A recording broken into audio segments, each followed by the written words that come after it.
Here is something most men have experienced but almost nobody talks about honestly. You bring up a legitimate concern in your relationship.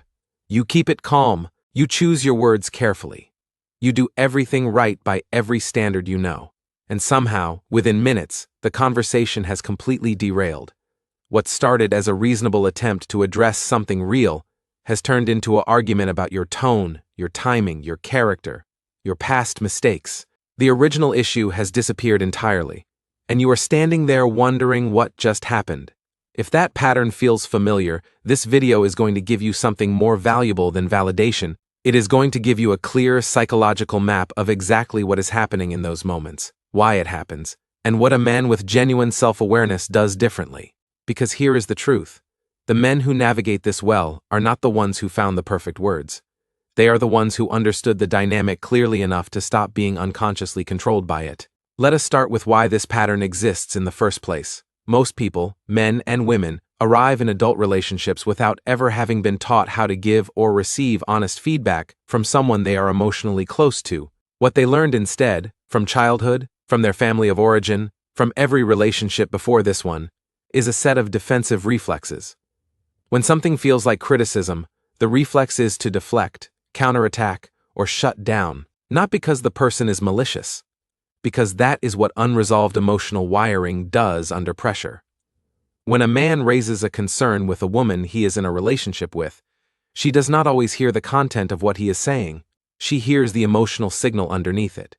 And if that signal feels like criticism, like disappointment, like she has failed in some way, the defensive reflex activates before the rational mind has a chance to engage. This is not unique to women. Men do this too, but it tends to show up differently.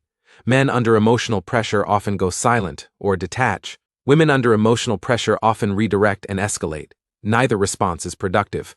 Both responses are deeply human, and understanding that humanity is the beginning of handling it well. So what does a man with genuine self-awareness actually do in these moments? The first thing he does is separate the event from the pattern. One difficult conversation is just a difficult conversation. But when the same dynamic repeats across weeks and months, when every attempt to raise a legitimate concern ends in the same derailment, that is a pattern, and patterns are information. They are telling you something about the emotional architecture of the relationship that individual arguments cannot reveal on their own. A man who is reactive sees each argument as a fresh conflict to win or lose. A man who is aware sees the pattern and asks a different question. Not who is right in this moment, but what is this dynamic actually revealing about what we both need and are not getting? That shift in question changes everything. The second thing he does is examine his own role in the cycle honestly. This is the part most content in this space completely skips, because it is far easier to catalog everything she is doing wrong than to sit with the uncomfortable question of what you are bringing to the dynamic. Are you raising concerns at the right moment, or are you choosing moments when tension is already high and her defenses are already up? Are you communicating a need, or are you communicating an accusation? Are you coming to the conversation with genuine curiosity about her perspective, or have you already decided what the outcome should be before you begin? None of these questions mean your concern is invalid. Your concern may be completely legitimate.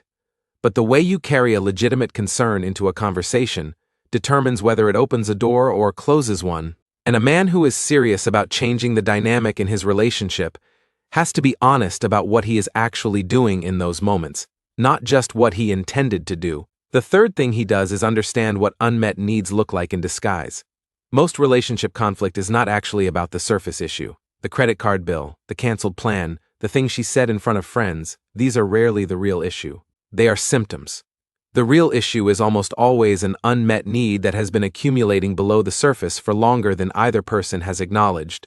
He needs to feel respected. He needs to feel that his concerns matter. He needs to know that the person he chose is genuinely in his corner. She needs to feel emotionally safe enough to hear feedback without it threatening her sense of self. She needs to know that when he raises an issue, he is still on her side, not positioning himself against her. When two people are operating with unmet needs and without the emotional tools to name them directly, every conversation becomes a proxy war. The words are about the bill or the plan or the comment, but the emotional stakes are about something much deeper. And until the deeper thing gets named, the surface arguments will keep cycling. A man who understands this does not just raise the surface issue, he learns to connect it to the deeper truth, not manipulatively, but clearly. I am not upset about the money itself. I am upset because I felt like my concern last month did not matter to you and this feels like the same thing. That sentence is harder to deflect than any accusation, because it is honest, it is vulnerable, and it names the real thing.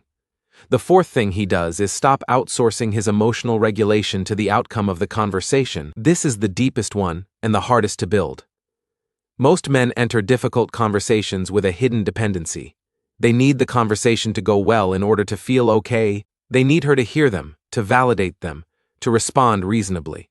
And when she does not, when the defensive reflex kicks in and the conversation derails, that unmet need for validation becomes its own emotional emergency. And that emergency is what causes the escalation.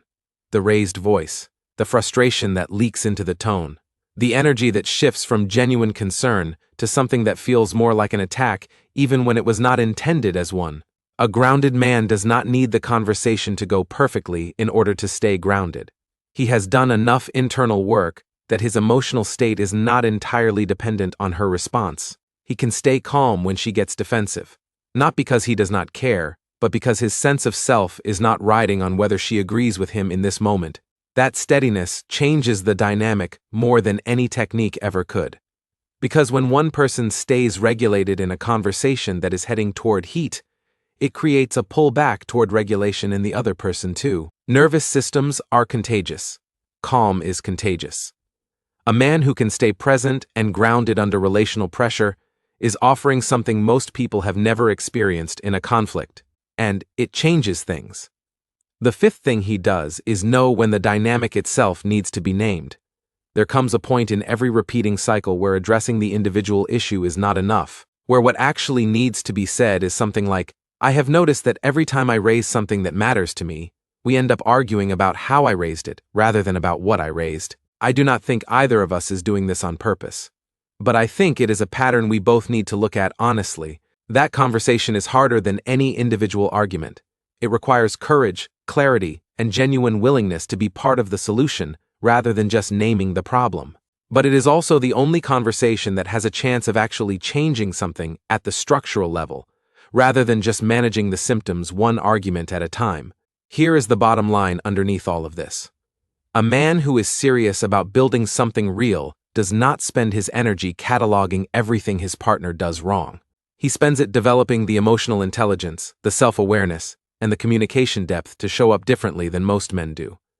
He becomes someone who can hold a hard conversation without losing himself, who can stay grounded under pressure, who can name the real thing instead of the surface thing, who can hear defensiveness without being derailed by it. That man is not a pushover. He is not a martyr. He is not absorbing dysfunction in silence. He is operating from a level of self-possession that most people never reach, and from that place, the conversations that used to destroy weeks of peace start to become the conversations that actually build something. That is the work. It is harder than blaming someone else, and it is the only version that actually leads somewhere worth going. At Relation Code, this is what we are here for: the real psychology, the honest conversations, the tools that actually develop you rather than just validate you. If that is what you have been looking for, subscribe now and become part of a community of men who are building themselves from the inside out. And next on Relation Code, we are going deep into emotional withdrawal, why men go silent in relationships, what it is actually communicating, and how to break that pattern before it quietly destroys everything you have built. That one is essential. Make sure you are subscribed so you do not miss it.